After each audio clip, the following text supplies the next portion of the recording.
Okay, let's move on to chapter 5. Chapter 5, we'll talk about arrays and loops. We obviously talk about loops here because dealing with arrays, usually you have to use loops to deal with them.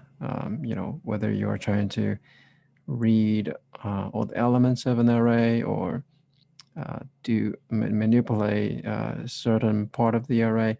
So that's why kind of these two things are together. And let's take a look at a loop. So first loop is, again, these are not necessarily new material. Uh, Most of you already know this, so this is more of a review. So the for loop, the format is like this. You got in the parentheses, so you have this keyword for, and then in the parentheses you have three parts.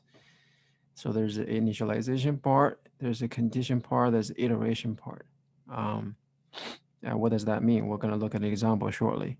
And so typically what you do here is in the first part of this, you perform some initialization, like you define a variable that's going to be used just for this for loop.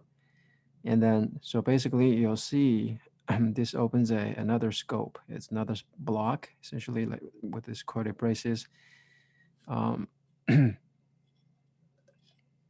so if you have variables defined here in the for loop, the parentheses, and they're going to just be only visible inside this body of the for loop. Okay. And then you have condition. Obviously, this is, what determines whether the loop should stop. And iteration, uh, that is also optional. By the way, all of these are optional components. And the iteration part of it, so typically is maybe a place to advance the index if you're looping over an index, or iterator, so something that you're looping over, like some kind of variable you keep changing. Uh, so we're going to look at an example just in a bit. Um, so obviously the flow of execution is pretty simple. So you evaluate the initialization expression, and then you go to the condition. So the condition, you know, typically you're going to use some of the variables. If you have this initialization here, you may use it right here. So anyway, so even on the outset, the very beginning, it's going to check the condition, um, if it's true or not, right? If it's true, we'll continue the loop. If it's false at some point, and then we'll get out of the loop. Uh, so it's a show here if it's a false, and then we'll move on to the next statement after the for loop statement.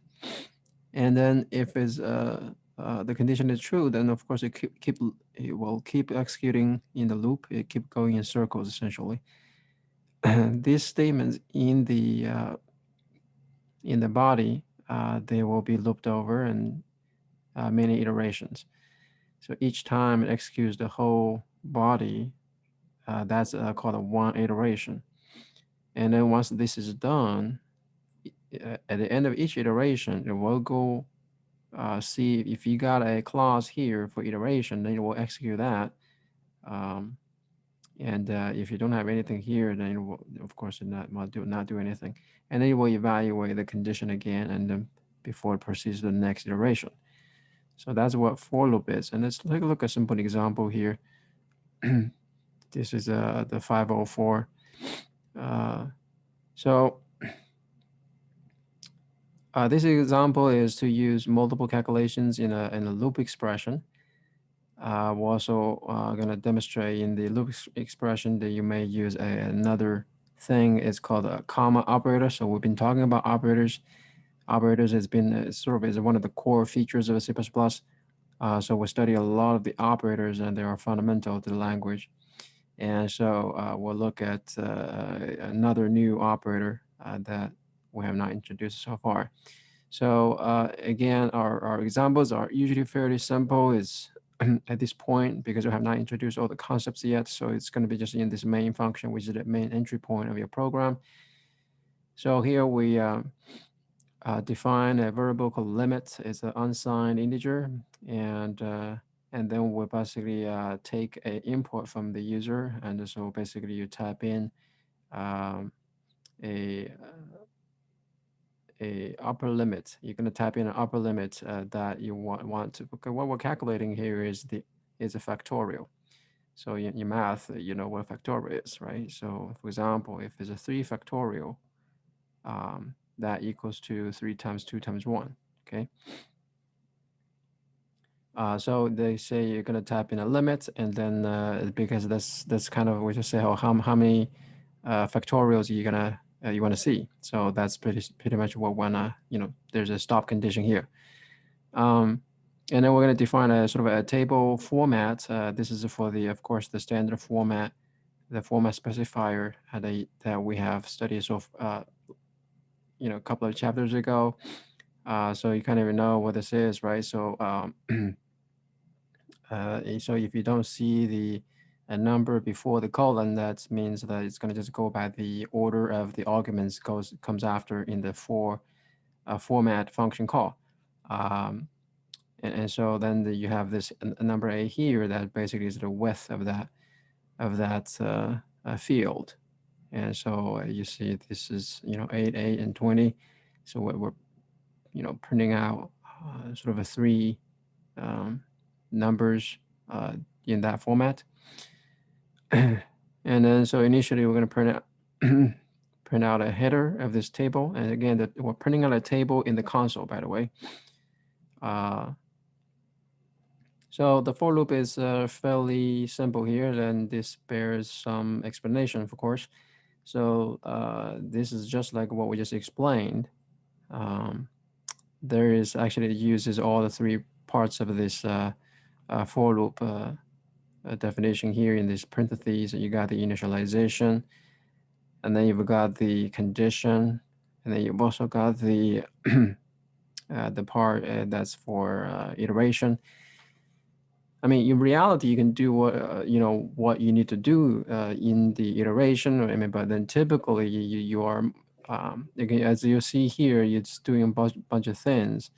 But let's see what this actually is doing, right? So you got unsigned long. So we're defining a new variable called n, initialize it with the 1. And then we define another variable sum and also factorial. So as you see, we have um, one definition that defines three variables of the same type. So um, this is a specific sort of variable declaration format that is allowed. Again, so typically, actually, when you're writing your program not inside this for loop, with sort of the suggestion usually is write them on their own lines instead of club them together, which just makes it a little less readable. But then in the case of writing a for loop, and then this is obviously you don't have that choice of putting multiple statements here, right? So this you got just to have a single statement, which is this sort of a compound declaration situation. You declare multiple variables and also have them initialized. And then your condition for continue the loop or not is checking whether n is less than or equal to the limit that we just obtained from the standard input. And so essentially, okay, let's kind of, if we're starting out, let's take a look at this, what it's doing. So in the first iteration, and this n is initialized to be 1. If your limit, let's say the limit is 20, and then if the 1 obviously is less than or equal to 20, and then so it's going to execute here. So this will print out the format, and of course the sum we're starting out as 1. Factorial is also 1, which is correct. And then, so after this, right, after this iteration is going to do actually execute this part, the part is after the condition. And so what it will do is it will increment n by 1. It will add n to sum. And it will also multiply n with the current factorial value and to get the next factorial essentially. So this is actually getting ready. So first you see this is a prefix form of the increment, and this will basically increment that by 1 first. Now take a look at this though. This is actually one statement. There's not 3 statements. This is one statement using a comma operator. Comma is not just, it's not like what you see in an essay, use comma to separate portions of a sentence. But this is actually an operator here. It's actually a binary operator. So it's evaluated from left to the right. And then also you go back to that precedence table, you'll see the comma operator there and see where it lies in terms of precedence. It's a bit of, it's obviously a little bit low in terms of precedence. So it's going to execute this, and then so here's the thing: the result of a comma operator, you got left hand side, comma, right hand side. The result of that is actually the result of the right hand side. So your right hand side is an expression, and that as evaluated, that result of the evaluation is the result of the whole comma operator expression. Okay, so it's going to evaluate the left hand side, but it will not output the value of the left hand side. But then again, left hand side may impact your right hand side. If your right hand side is going to use your left hand side variable again, for example, this is the case here. So so n is incremented, right? And then so then will be added on to some other variable, and then it will be used again. So obviously we're concatenating what we'll have a compound situation here. So again, as I said, this is a left to right, just like much like a plus b plus c situation, right? We're not using parentheses here. So it's going to evaluate this portion, the result of this, and then we see another comma operator. So you've got the left hand side, which is this whole thing. Which is evaluated already, and then you got a right hand side. Okay, it's the same thing, right? So essentially, now we'll calculate the factorial for number 2. Essentially, right? N is now becomes number 2. The sum is going to be 3, and factorial is going to be 1 times 2. It used to be 1. It started out as 1. And then of course we're going to keep checking. Now n is 2. Is 2 still less than equal to 20? Yes. Keep going, right? So then it's going to print out this another row in the table. So let's run this to see what happens. So you can you imagine what this is going to look like, right? You can already probably see imagine what this is going to look like. So let's see. So we're going to say 20 is the limit. So see, this is how it looks, right? It's you got the 3 columns. So each time you print out, you got 3 numbers you print out, and in this specific format, the width of those fields are defined. And of course, for numbers by default, they are right aligned. That's why in each particular, imagine you have a column here. If you draw the lines like a table, the numbers are right aligned. And now you can force them to be left aligned. Of course, you know that, right? You can add another specifier flag here with a less than sign. You can do that. But so this is what it is. So we're going to analyze the second row, yeah? Remember? So the second row, the n becomes 2, sum is 3, and factorial is 2. So that's really what this is. This is just demonstrating this for loop, okay? Now, there's another alternative form of for loop.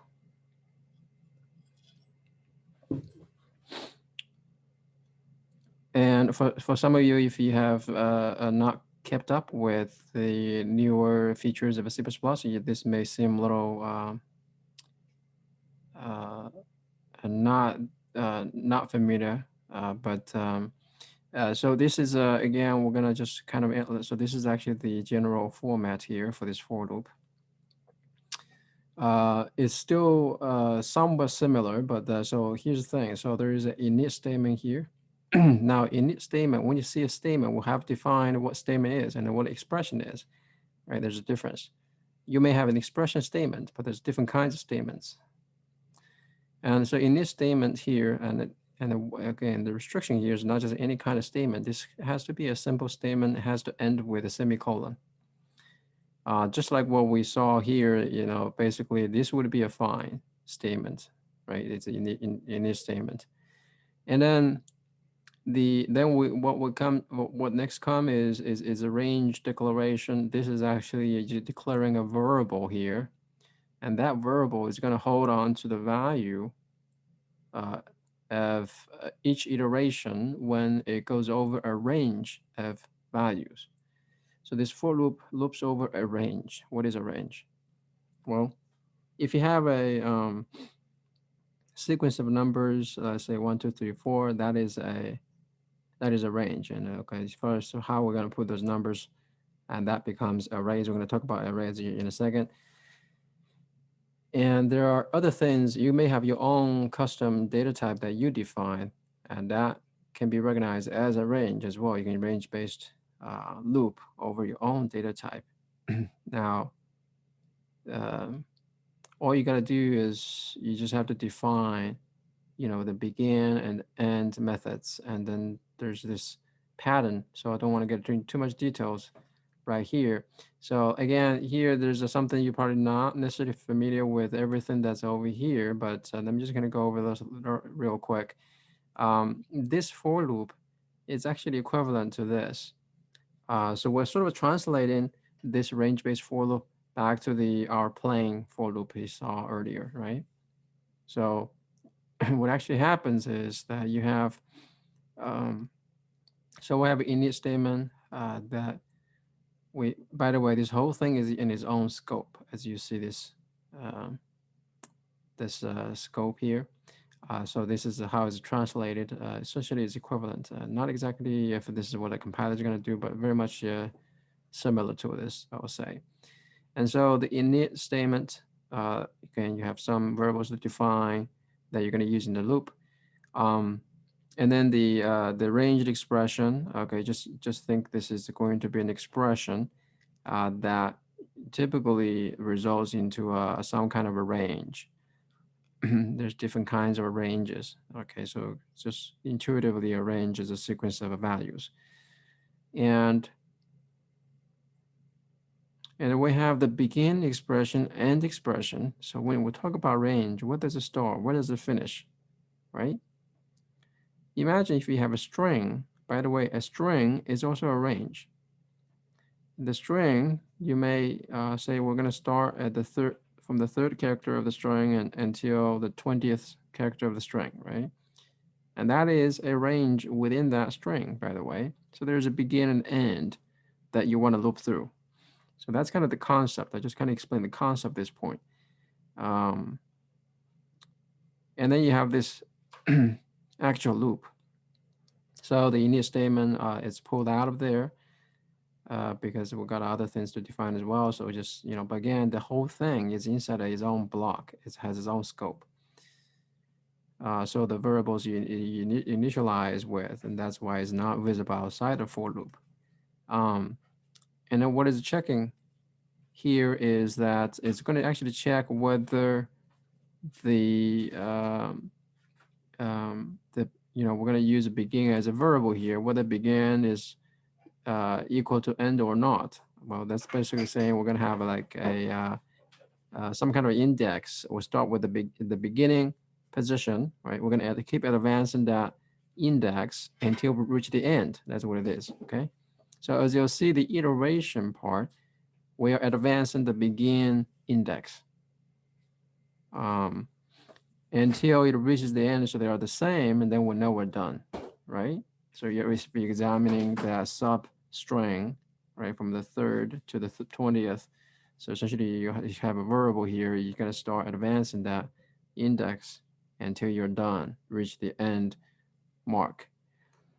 And so in the body of the loop, so you've got the range declaration. Remember that here we'll actually have a range declaration. The range declaration is a variable that's going to hold the value of that index that you point to. So we're, looping through over a range, and then it's a sequence of values, right?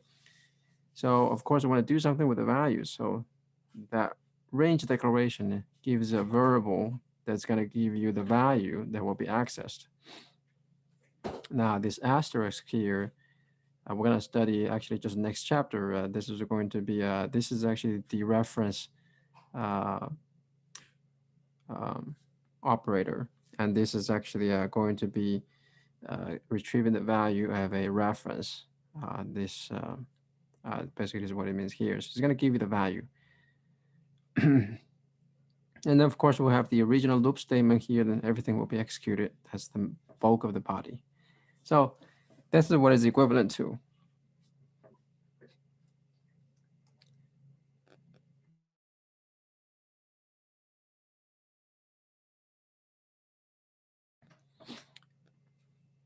Um, let's actually take a look at, see if we have a quick example, actually.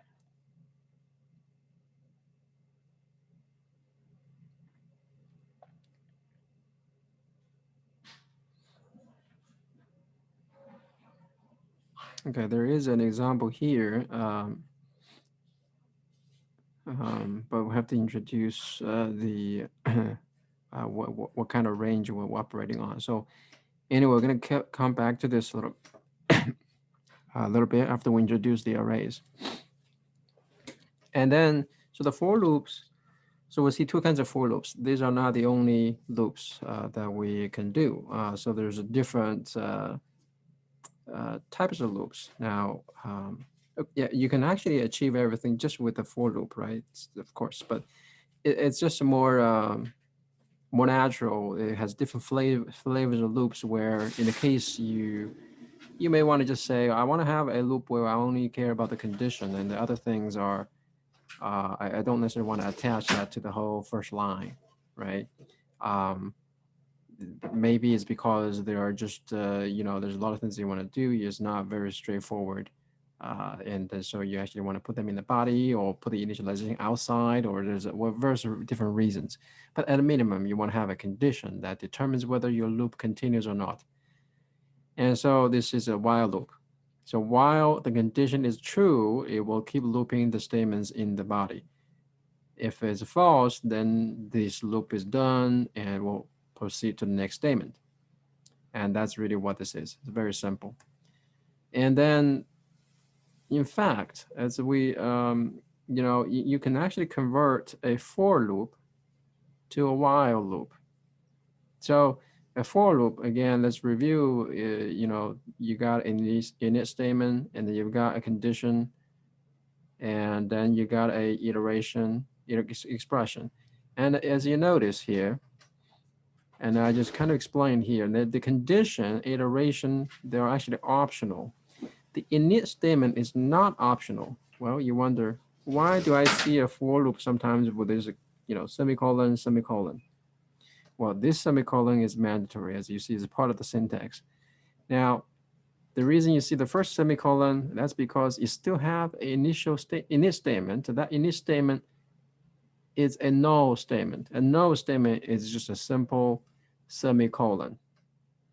That's a null statement. That's a actually expression statement with no expression. It's kind of weird, but this is how it's defined. So you got, those things are actually optional. Let's say you want a loop which just runs forever, and then you have no condition to check, and it just, semicolon, semicolon. So that would be a special case there. So anyway, so you say you got a regular for loop here, and then you can actually convert that to a while loop. So it kind of helps you understand what's actually happening. First of all, you define a new scope, okay? So that all your variables defined for this for loop, they're contained. They're not going to be leaked outside. So you force to execute the init statement. In the case of no statement, remember just semicolon, that's a no op. And then, so then the condition is the same. That's going to be part of the while loop, right? We're checking the condition. If it's true, we're going to execute the loop statement. The loop statement is the original body of the for loop. And that will be obviously executed as the bulk of the loop, typically. And then after that is done, as I was initially I was explaining, after that iteration, it will actually execute the third part of the sort of the for loop declaration there, the iteration expression that you see here, if you actually have it, and that basically that will be added on after the loop statement if you're converting this back to a while loop. So that helps you understand what's actually going on. All right. So the while loop also has an alternative form. So what if you want to check the condition last? Essentially what it means is you want to execute the loop body first because, okay, regardless of the condition, some reason I just want to execute everything first. And then I'm going to check some condition and then I will decide what to continue or not. This is the difference. Let's take a look at arrays because the loops are not going to be that interesting if we don't have some kind of collection of values or range of values to work on. So, so as you see the name here, I call it C-style arrays. So sort of this is the syntax carried out from C. And also that kind of already is indicator of there may be something better than this. Yes, there is. But let's take a look at the C-style arrays first. And of course, one of the typical usage of an array is to represent to help us manipulate some kind of a string. Again, for string, there's actually different. In C++, there's also a standard library string, std : string.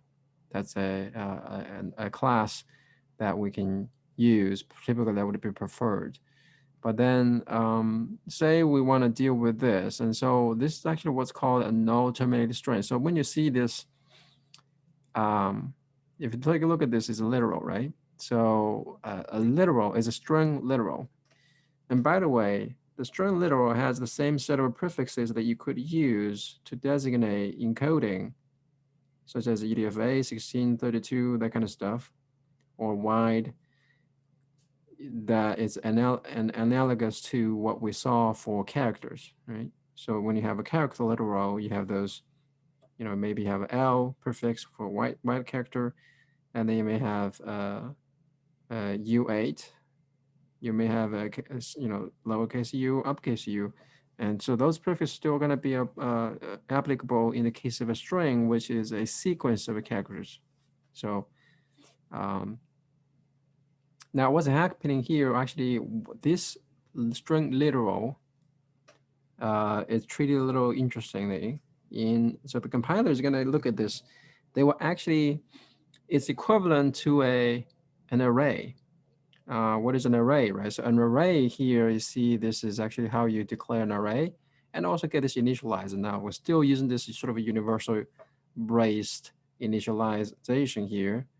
So now forget about the initialization for a moment. What we're doing here is we're declaring an array of type char. Now this type indicates the element type. And the array is basically you have a sequence of elements and they're all of the same type. You cannot have an array of different type of elements. It just all have to be the same type. So this is the syntax. So you've got a square bracket here. The square bracket actually has a different usage that we'll see in a moment.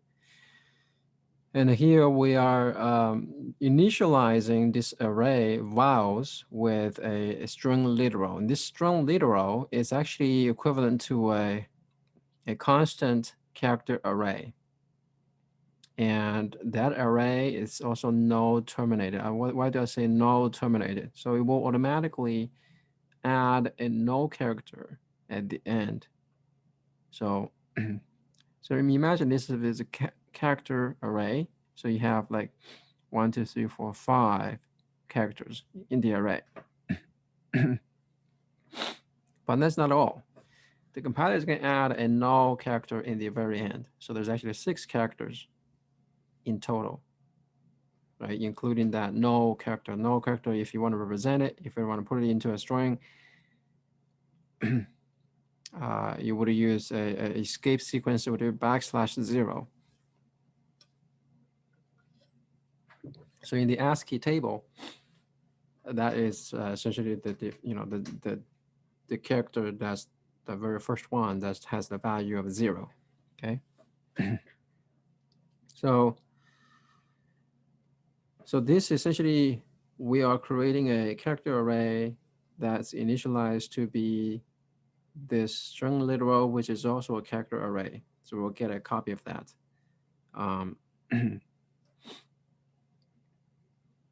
And also it will be null terminated by default because the string literal, and then this is what the language is going to do. And this string literal, we sometimes call this a C-style string, or because it's a null terminated. This is the so this is how we call it sometimes. And so, how do you access the characters in the array, the elements of it, right? By the way, the compiler is going to deduce the size of the array if it's not clear, because we'll see we have not specified the size. Typically, this is where you put the size.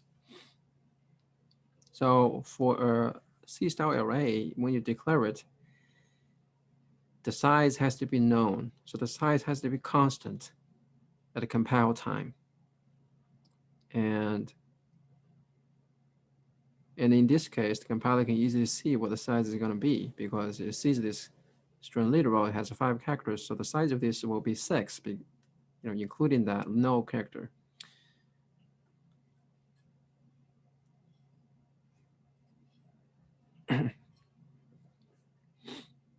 So the way to access the individual characters in the array is to use the subscript operator. Subscript operator is that sort of a pair of square brackets.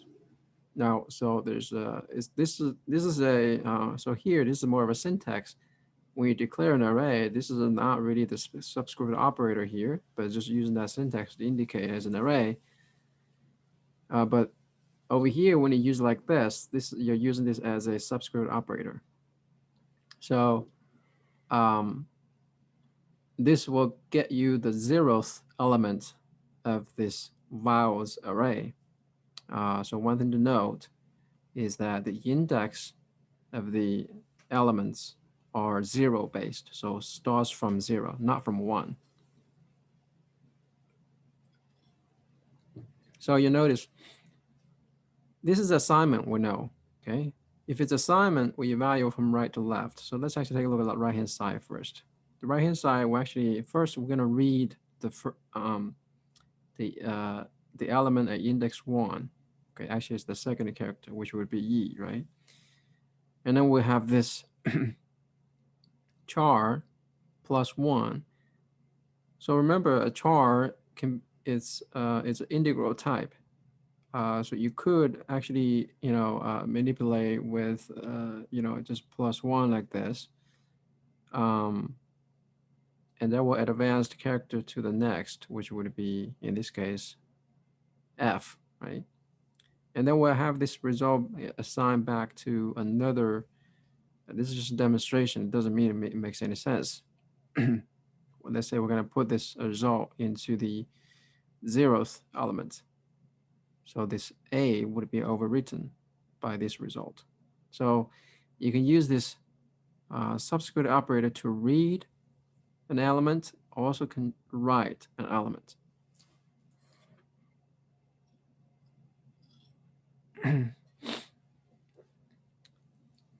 And then the other thing that to note, this is actually one dimension of array. You can have multiple dimensions. And then so as what we see here, this is a 2-dimensional array.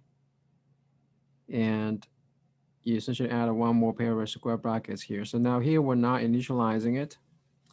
And so the compiler, of course, does not know what the size is going to be. So you have to specify what the size is going to be. They cannot be a variable. They have to be constants. Maybe literal constant, or maybe it's constant variable that is initialized with a literal. So same thing, it has to be constant.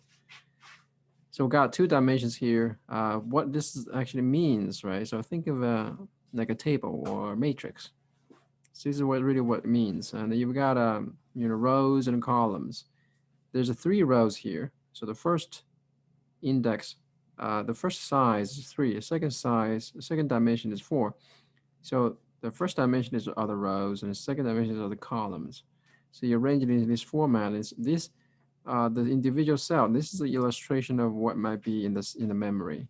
Again, it's not necessary, but when you have an array in memory, by the way, and the memory location of these elements are contiguous. They're not going to be in different places. They are contiguous. Um, and this shows, for example, you can use this. This is actually the way this is written here. This is really using the subscript operator to access the elements. You can access the row 0, column 0 element with this. You have a 2 indexes. So the subscript operator, you kind of stack them together to access both dimensions. And then, for example, if it's a column 1, row 0, then it's the 0 square bracket 0 square bracket 1. So that's really how you access. This table shows you really what it looks like conceptually. Okay. You can actually have more than 2 dimensions, yes, but it's just harder to reason. Perhaps you're doing some more of a mathematical manipulation that might be useful for that. But typical programming, you rarely need to go beyond 2 dimensions. So, all right. There are alternatives, as I alluded to in the beginning, and there are C-style arrays, and there's actually better alternatives that you want to use in your C++ programs. One is called again, so here what I call the standard container, and what does it mean, standard container? Standard, of course, means this is from a standard library. This is provided to you from the standard. And a container is a concept, very simple, right? A jar is a container, a bin is a container, right? Um, a a package is a container. That name means it holds multiple elements. That's what it really just means. It's a container. And it turns out there's many containers that the standard defines in its library. And almost every program, you're going to end up using them. They are very well implemented. They are very well defined, battle tested. And we're actually going to see how they work in much more details as we go along. We're going to learn how those things are designed as well. So the first alternative that's meant to replace in your program the place where you want to use C-style array, use this instead. Is the array container. The array container here takes 2. Now the array is defined as a class template. It takes template parameters, 2 arguments here. The first one is the type of the element. The second one is the size of the array, right? These are really the only 2 things that defines an array. So this angle bracket instantiates that template. That's the type that you want to use. For example, right? So you declare a values array that's going to hold double elements and with a size of 100. Right? And so this is the backing implementation, by the way.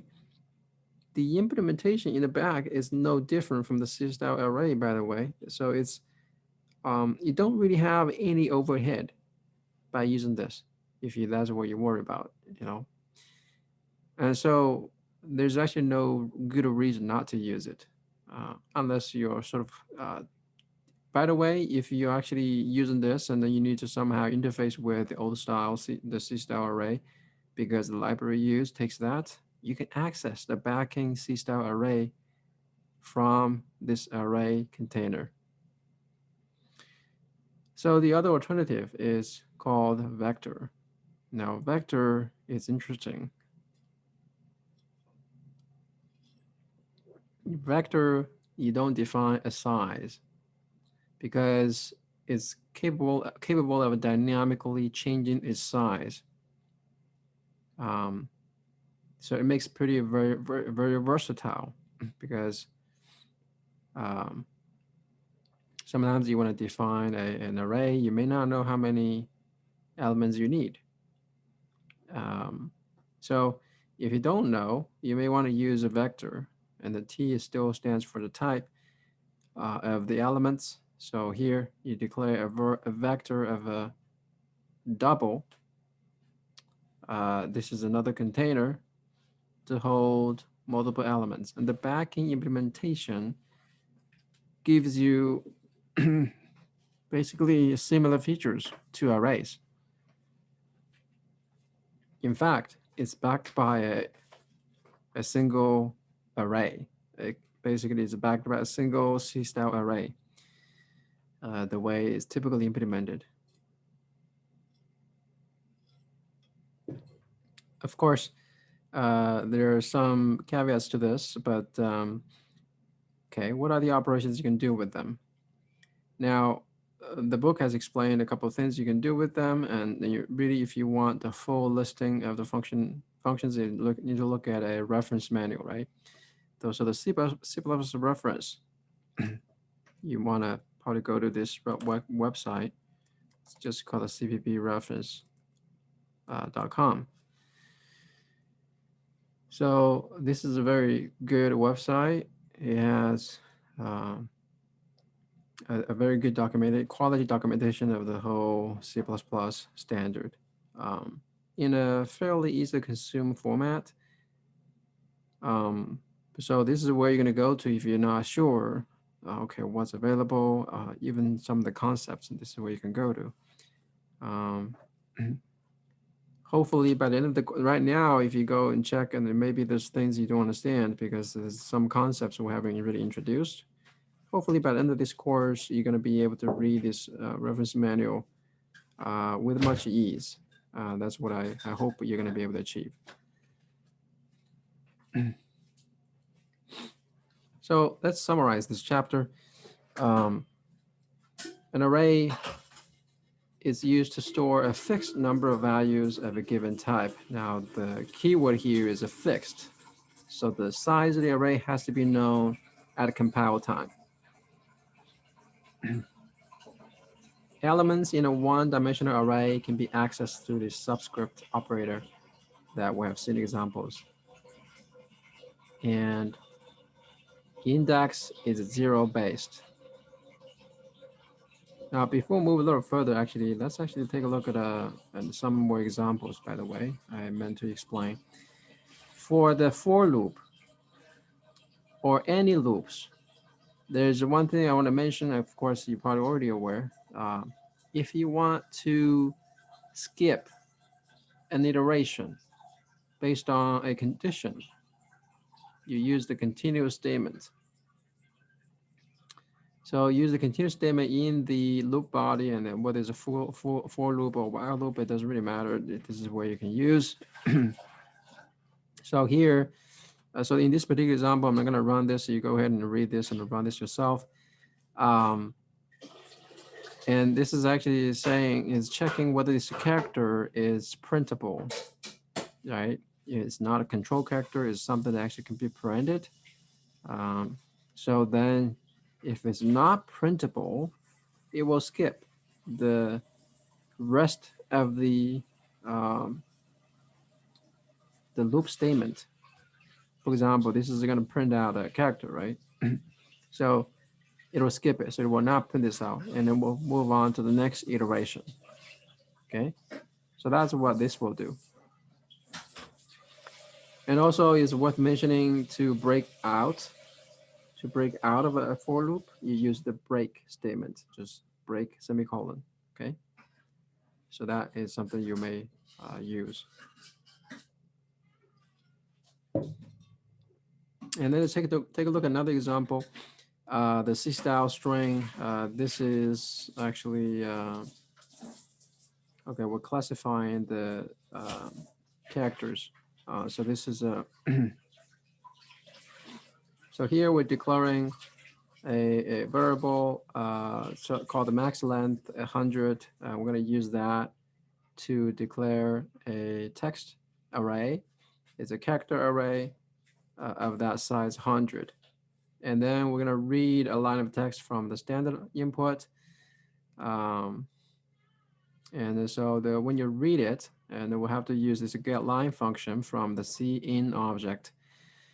Now, cin object is a particular class called the iStream for input stream.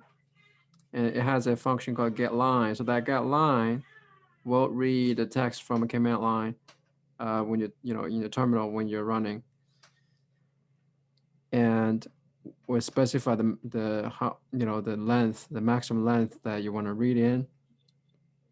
And then once you enter in the new line, and then that line you just entered will be read and then put it into this array.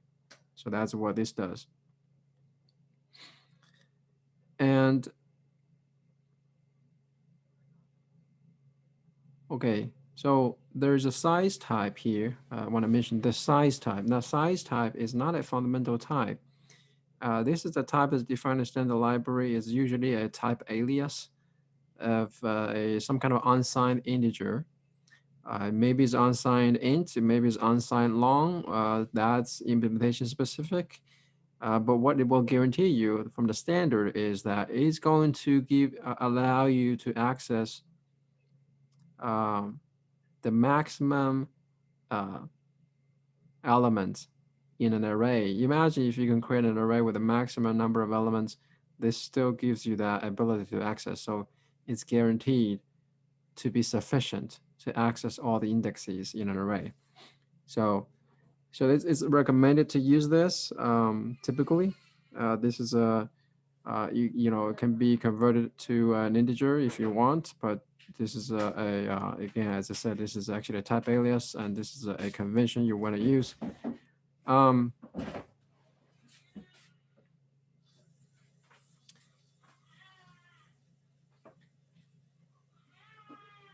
Let's take a look at another example here.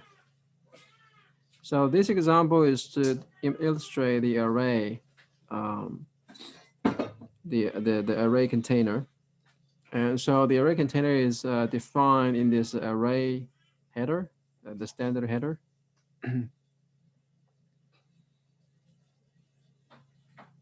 And what this program does is calculate the body mass index.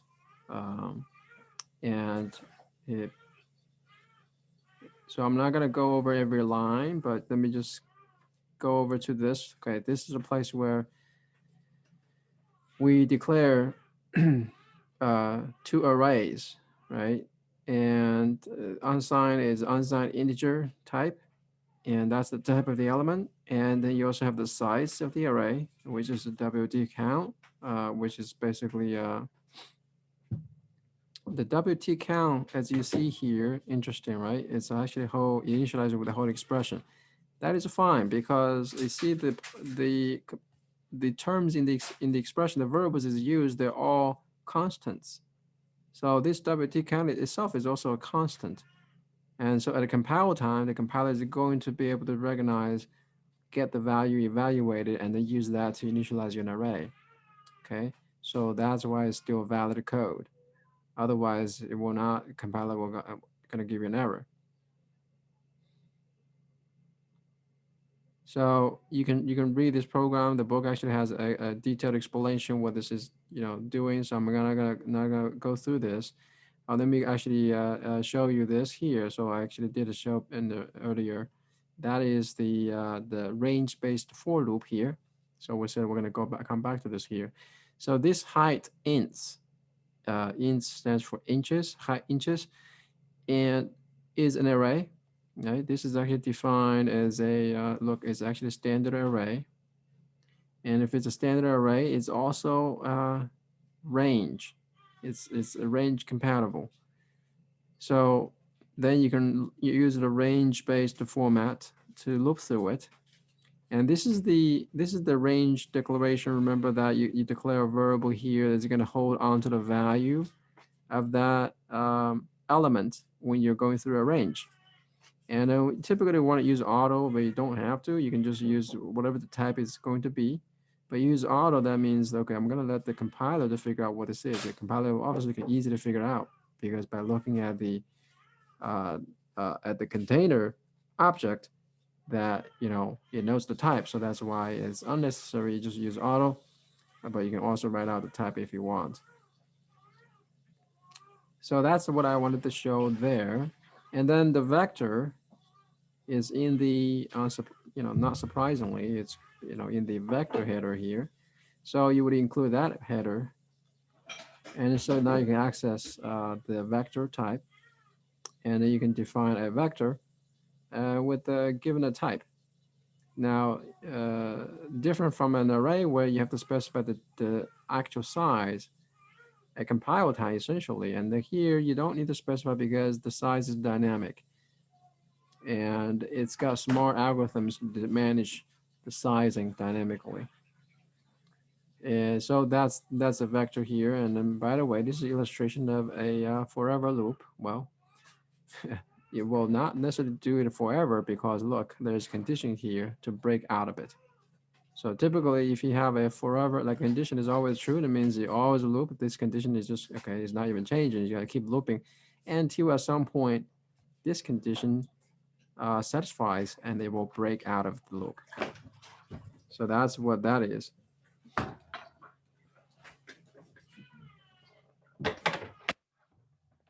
Okay. Now, let's go back to the, okay, so you can actually go through this thing. Actually, let's just point out a couple of functions that you're going to use with the typical with the vectors. Pushback. Pushback means to push an element towards the back of the vector. Imagine the vector is an array. Okay, as I said, the backing data store is an array. So you're going to add an element to the back of that array. So you kind of have that mental picture there. The back means, okay, imagine the 0th index, that's the front, okay? And then so the maximum index for that array, if the size is 100, that means the index 99, that is the back of it. So you add another element to the back. Now you've grown your array, by the way. So this is a vector. This is what a vector allows you to do. You will not be able to do so in an array because array size is fixed. Can't change it.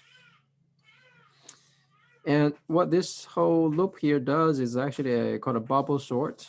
So I'm not going to go through this. If you're interested, if you have questions, you can ask me offline to I'll answer your questions. But this is a sort of a little sorting algorithm, which is not terribly efficient sorting algorithm. There's much better sorting algorithms. And if we study data structures, this is going to be actually a specific topic talking about sorting.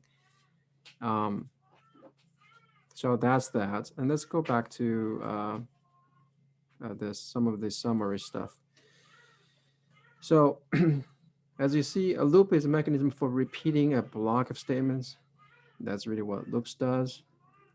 There are 4 kinds of loops. We've seen while, do while, for, and a range for, the range-based for. Executing a continuous statement within a loop, we've seen what the continue does. It skips the remainder of the current iteration, okay? So, well, actually, let me be precise. It will skip the remainder of that loop statement. Okay, the iteration portion of that within the parentheses, if you're using this in the for loop, that will still be executed. Okay, but if it's a while loop, you don't have that, so then it means you just skip the rest of the loop statements. And then we'll talk about break statements, and we've seen an example, and the break statement can break out of the loop immediately. Then the program will continue towards the next statement right after that loop. And the array container, the standard array container can store a sequence of n elements of type T, and this is the kind of the format. This whole thing is the name of the type.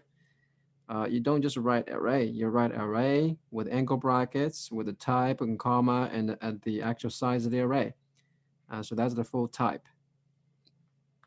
And then the vector with a type T, a vector of T container stores a sequence of elements of type T that changes dynamically in size.